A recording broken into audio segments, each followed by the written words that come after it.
Hello and good day, and welcome to another topic on our UTS course. Today we will be talking about the self from the anthropological perspective. So, this anthropological perspective reminds us that we could learn by studying the development of the self through the people's customs, traditions, religion, language, art, history, and etc. That could lead us to the understanding of the self from the people's behavior from the present and the past. So let's begin. For today's intended learning outcomes, at the end of the lesson, you should be able to 1. Explain how culture affects or shapes one's identity. 2. Examine your sense of self through the different I positions and the three fundamental selves. And third, we would be reflecting on our own identity struggles by writing an essay. So we would be expecting to also have an output by the end of the lesson. Now, in most dictionaries, the term Filipino is defined as belonging or relating to the Philippines or to its people and its culture. And in the context of citizenship, Filipino simply means our membership in a nation state. So we are all born as natives in the Philippines, and simply we are its citizen. And in the Constitution, a citizen is someone who legally resides in a country. So if you are a foreigner or an alien to this country, in order for you to become a citizen, you need to process your documents legally in order for you to be considered as a Filipino citizen. But anthropologically, it is different. To belong to a people is not necessarily implying a legal association to a country, but it entails a responsibility to live and protect the country's cherished values. Therefore, in order to be called a Filipino, you have to belong to the Filipino people and adapt to our culture. In this perspective, the self must be embedded in the culture. So, anthropologically speaking, those individuals coming from other countries claiming to be Filipinos by heart, they have fallen in love to our culture, they have adopted and they have accepted our entire way of life. So, anthropologically speaking, they are correct with their claim. So, who wouldn't fall in love with the kind of culture that we have? See the memories and the pictures that you are also seeing on the screen this time. These games, these toys, and these materials that you are seeing are part of our material culture as Filipinos. Kids in the past used to play luksong tinik or luksong baka. We also have the very classic flat iron wherein we need to prepare charcoal, heat it up, and you could be ironing your clothes through it. We also have an array of toys that we used to enjoy playing back in the days. The classic rubber bands, the marbles, and many more. Also in the province, the radio is the primary source of information, the current news, and the current status of our own locality. We also have the classic Kodak film to where people used to utilize it as a keychain back in the days. We have the lampara, the diskettes, which was the primary form of secondary storage back in the days in the early computers. It only has about 215 MB compared to our flash drive, which could hold about a gig as a minimum storage. So before classes would start in the past, we used to also take care of our gardens, water the plants, and secure that there are no weeds beside the plants that we have also planted. We also have the Marlboro candy because children in the past were so curious about smoking. And in the province, we were so fond of searching for spiders in the night, and we housed them through our match boxes or even prepare a plastic housing where they could also be secured and they could stay alive, not to be eaten by ants. Now, by looking at these pictures, they speak so much of our childhood memories, and they are basically part of our culture. These are the material culture that adds to the uniqueness and the rich heritage that we have as people. Now, moving forward, let's talk about cultural identity and national identity. Culture basically refers to the cultural background that one has.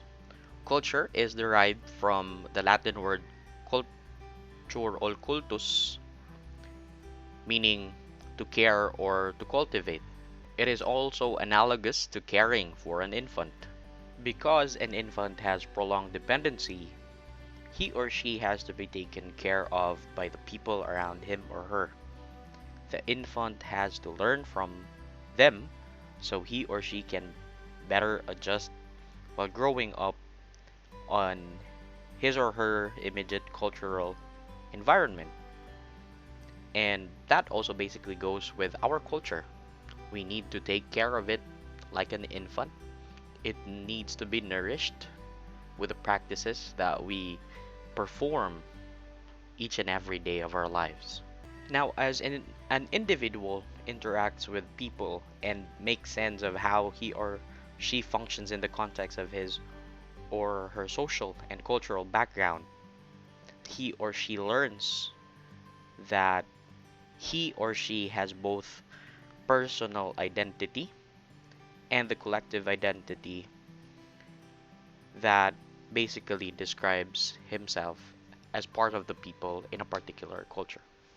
Personal identity refers to the way one sees himself or herself as an individual, while collective identity is the way one sees himself as a member of a certain group.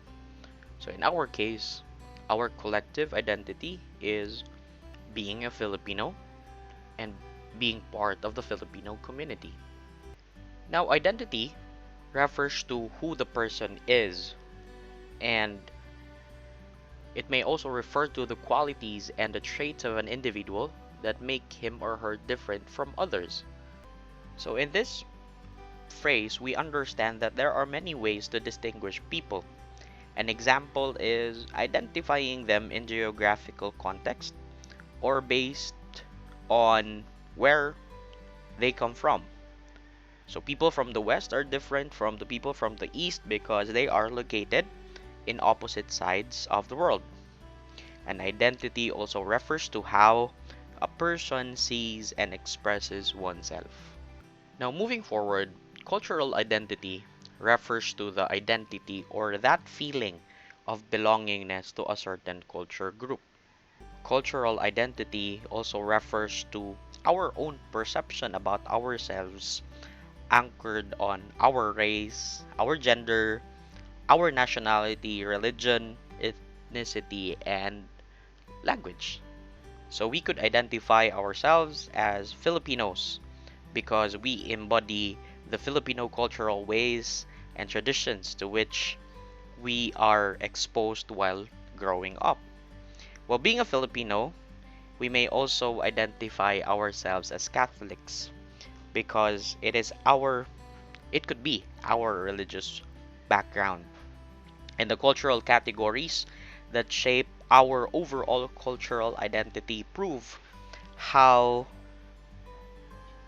our cultural identity is meant to be multidimensional. Now, moving on to cultural identity theory.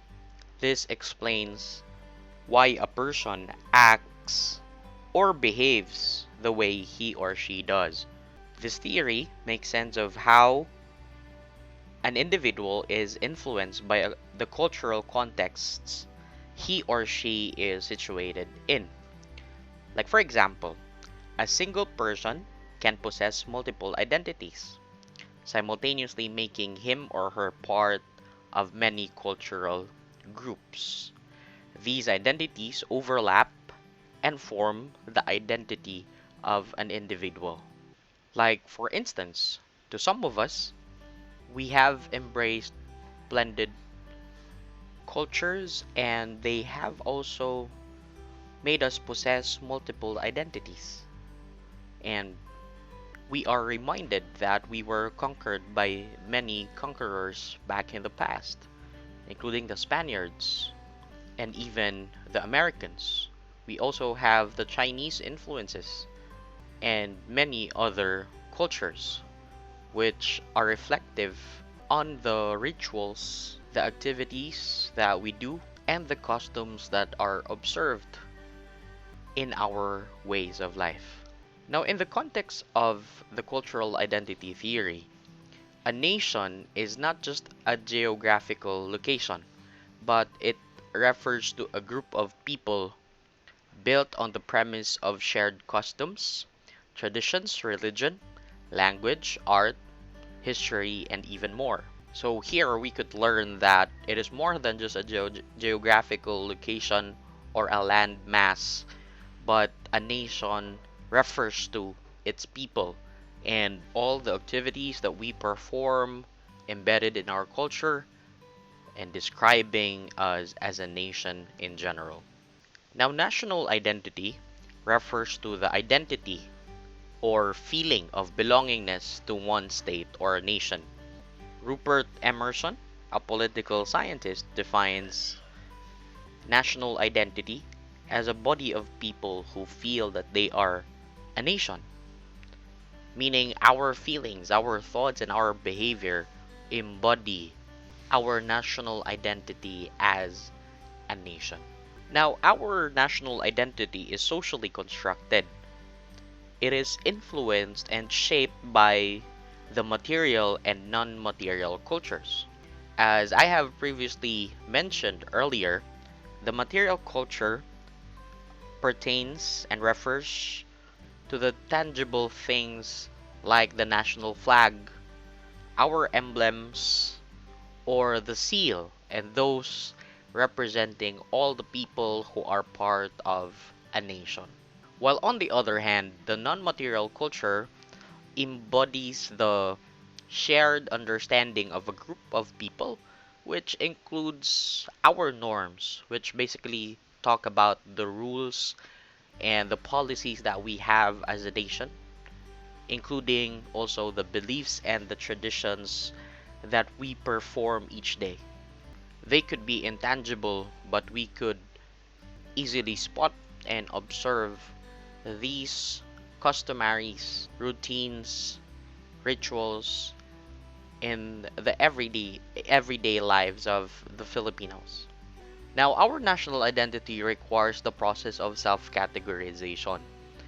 So, categorization means with its label, we need to identify ourselves as Filipinos and what does it take for us to be called as Filipinos. So in self-categorization, one must identify himself or herself with an in-group identifying with one's nation and to differentiate himself or herself from out-groups. So in other words, it brings out positive emotions like pride, nationalism, patriotism, and the sense of responsibility one has to the nation he or she is part of. Like, for instance, when the national anthem is played, we as Filipinos are expected to sing and honor the flag since they are part of our nation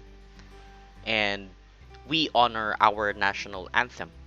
So let's go now to Brian Morris's Anthropology of the Self. Brian Morris reiterated that the self is not an entity but a process that orchestrates an individual's personal experience. And as a result of this process, a person becomes self-aware and self-reflective about his or her place in the surrounding world. The concept of the self for him is defined as an individual's mental representation of his or her person as kind of self-representation. So in other words, we could say that we are Filipinos, this is me, and my experiences speak so much about my nationality. And on the other hand, the concept of other in relation to the self is it refers as to how one perceives the mental representations of others. Meaning to say, one could distinguish that my experience as a Filipino could be different from the other person, which could be a Spanish, a Mexican, an American citizen. So there is that clear separation between the self and others that seems to be universal, but the meaning of this distinction, again, the meaning of this distinction varies from person to person. Furthermore, Maurice stated that the most crucial form of interaction and exchange takes place neither between the individual and society nor between the psyche and the culture, but instead, it is between the self and his or her cultural environment as mediated by the social practices. In other words, talking about the self-development, Maurice emphasized that learning could actually happen between the self, the cultural environment, as it is mediated by the social practices of the people in a particular nation. In view of the dialectical relationship between the self and the cultural milieu, which is assumed to be different depending on the dynamics of a society, a dichotomy between the Western and non-Western notions of the self has long been embedded in the Western philosophical and psychological traditions of thinking. So this idea about the self was long conceived by Marcel Mauss. Implicitly, he focused on the notion of the person as a cultural category, while reserving the conception of the self for the psychological dimension of personhood. He added that the person on personality was considered primarily a cultural conception or a category of a particular community. In other words, we are the people of a particular nation, we are Filipinos, and we should be considered, according to Marcel Mauss, as the cultural category, meaning it is where culture could be conceived. It is the people that start the birth of a particular culture. Now moving on to the dialogical self. This theory was introduced by Hubert Hermans in 1992. Now this theory regarded the self as a society of mind. Hermans posited that the idea of the self is considered as an extended entity to significant others in the environment that populate the self as a dynamic multiplicity of I positions in which dialogical or monological relationships may emerge. In other words, in this theory, an individual's sense of self is established through how one identifies himself or herself with the different positions he or she holds internally or externally to himself or herself. Like for instance, one may say, I am a member of this family and my stand is like this. I am a hardworking employee or I am an educator and my stand for this particular social issue is like this. So meaning that I position that person stands could likely be an I position that is internal to that person. And on the other end, there is also that presence of the external I position, which is actually based on a particular external factor or external factors. So to exemplify further, internally, I would say I, as an empathic person, has this particular stand over this social issue. But on the external I position, another stand might emerge in the person's perspective by saying I as a brother has another stand on this social issue. So meaning to say, there is that dialogical perspective of the self where there are two I positions, the internal I position and the external I position, which has two different stands.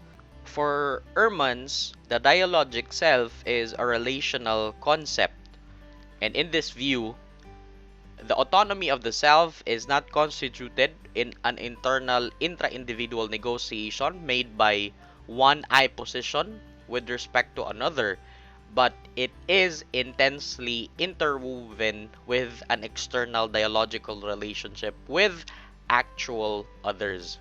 Meaning to say, it is a constant debate between the internal I position and the external I position to come up with a sound stand and decision for a particular social issue that may arise in the person's life.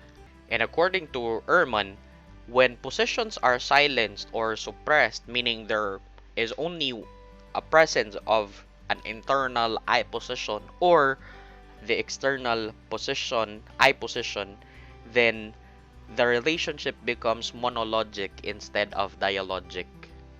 So as a whole, the dialogic self approach is designed to stimulate the conversations between the internal and the external positions of the self.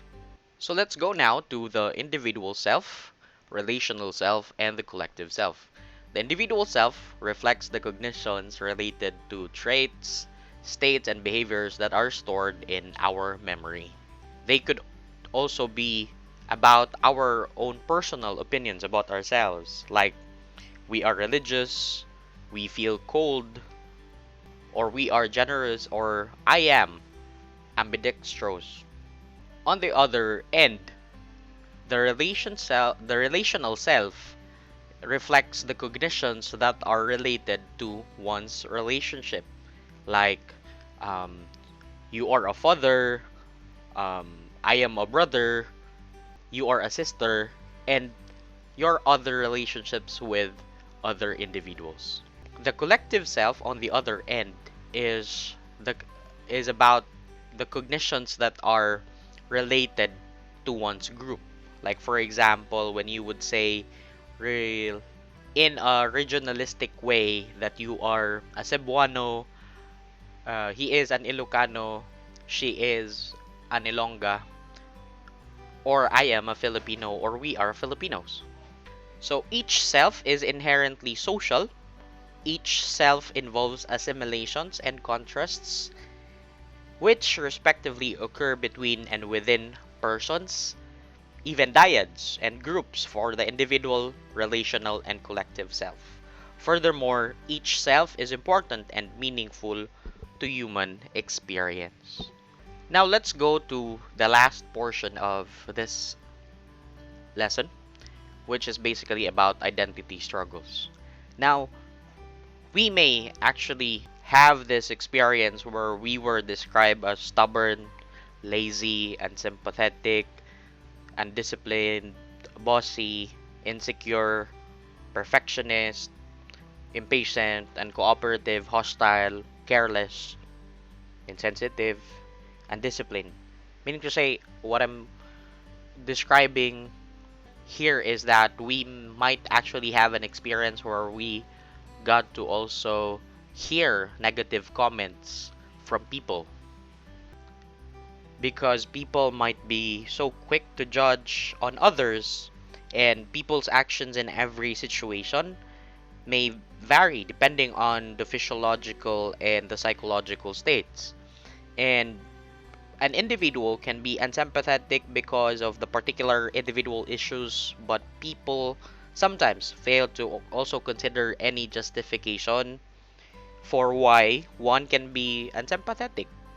And this is actually what we call as the identity struggle. This term was introduced by Anthony Wallace and also Raymond Fogelson. And this is actually the discrepancy between the identity a person claims to possess and the identity attributed to the person by others. Meaning to say, there is that difference and incongruence on how we describe ourselves and the way people see and describe our behavior. We might claim that we are generous, but other people might actually describe us in the opposite way, that we are not giving, that we are unkind, that we are acting the opposite. If we say that we are friendly and approachable, some people might say that we are dismissive and we are not warm as individuals. So, with that, Anthony Wallace and Raymond Fogelson suggested that if there could be that identity struggle, if it could emerge in a person's experience, one way to resolve that is through confrontation. So, the best possible solution to this situation is to talk to the person and establish a mutual understanding regarding one's way of perceiving himself or herself as opposed to how he or she thinks he or she is perceived by others. So it has to be done as soon as possible in order to prevent future conflicts.